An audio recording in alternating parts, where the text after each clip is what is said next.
Assalamualaikum warahmatullahi wabarakatuh.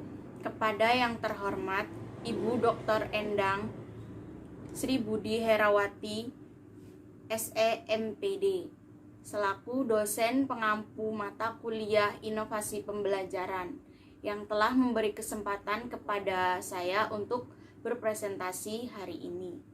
Perkenalkan, nama saya Dewi Eli Nuryani dengan NIM 0501 201 221 dari Prodi PGSD semester 3. Baik, untuk kesempatan hari ini saya ingin mempresentasikan tentang teori belajar. Yang pertama, teori belajar menurut behavioristik.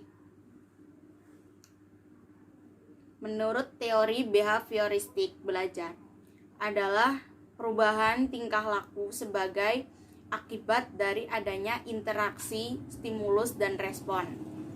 Dengan kata lain, belajar merupakan bentuk perubahan yang dialami siswa dalam keterampilan dalam hal kemampuannya untuk bertingkah laku dengan cara yang baru sebagai hasil interaksi antara stimulus dan respon. Seseorang dianggap telah belajar sesuatu jika ia dapat menunjukkan perubahan tingkah lakunya. Sebagai contoh, siswa belum dapat berhitung perkalian. Yang kedua, menurut Thorndike, belajar adalah proses interaksi antara stimulus dan respon. Stimulus yaitu apa saja yang dapat merangsang terjadinya kegiatan belajar seperti pikiran, perasaan, atau hal-hal lain yang dapat ditangkap melalui alat indera. Sedangkan respon yaitu reaksi yang dimunculkan siswa ketika belajar, yang juga dapat berupa pikiran, perasaan, atau gerakan atau tindakan. Dari definisi belajar tersebut, maka menurut Thorndike, perubahan tingkah laku akibat dari kegiatan belajar itu dapat berwujud konkret yang dapat diamati atau tidak konkret, yaitu yang tidak dapat diamati. Yang ketiga, menurut John Brodus Watson, menurutnya belajar adalah proses interaksi antara stimulus dan respon. Namun, stimulus dan respon yang dimaksud harus berbentuk tingkah laku yang dapat diamati atau observable yang dapat diukur. Dengan kata lain, walaupun ia mengakui adanya perubahan-perubahan mental dalam diri seseorang selama belajar, namun ia menganggap hal-hal tersebut sebagai faktor yang tidak perlu diperhitungkan. Ia tetap mengakui bahwa perubahan-perubahan mental dalam benak siswa itu penting. Namun, semua tidak dapat menjelaskan apakah seseorang telah belajar atau belum karena tidak dapat diamati. Yang keempat, tentang teori Hull. Teori Hull mengatakan bahwa kebutuhan biologis dan pemuasan.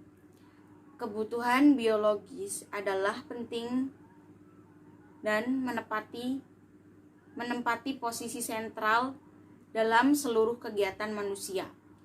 Sehingga stimulus dalam belajar pun hampir selalu dikaitkan dengan kebutuhan biologis. Walaupun respon yang akan muncul mungkin dapat bermacam-macam bentuknya.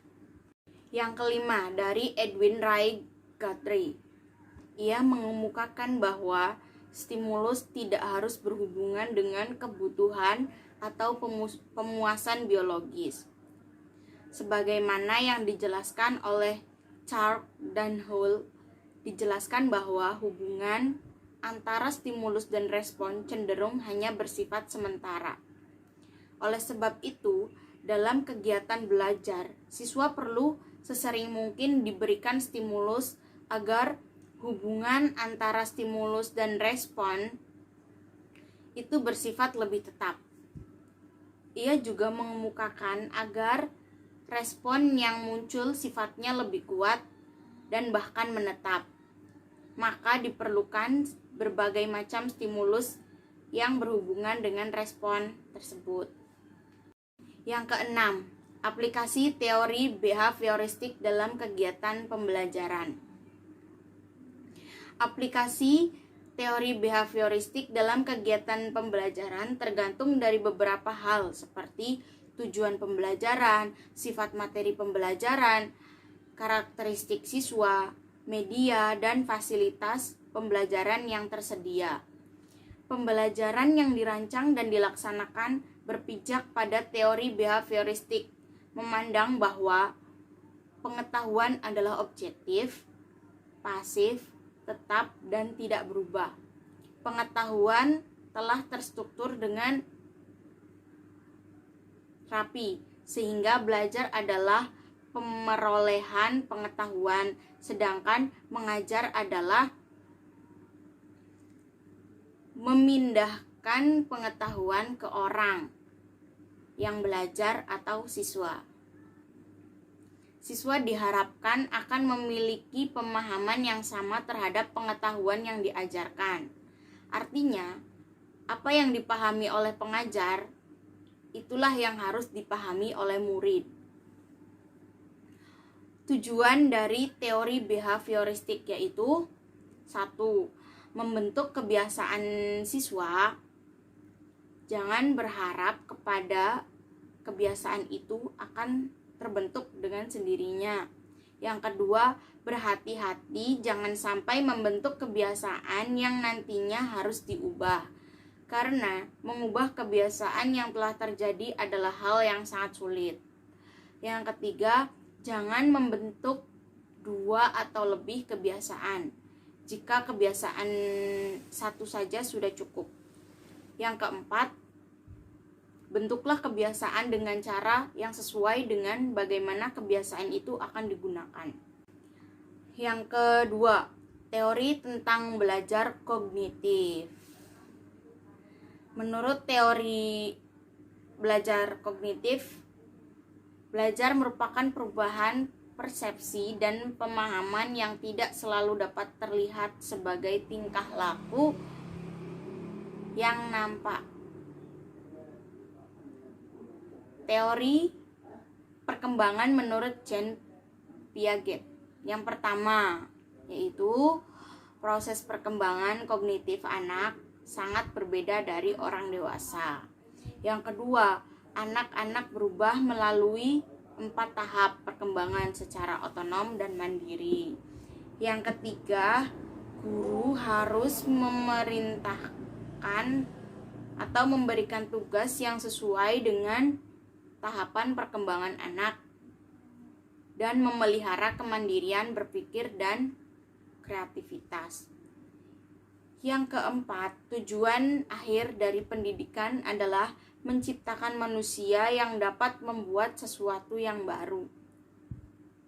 Sekian presentasi dari saya, kurang lebihnya mohon maaf. Wabillahi taufiq wal hidayah. Wassalamualaikum warahmatullahi wabarakatuh.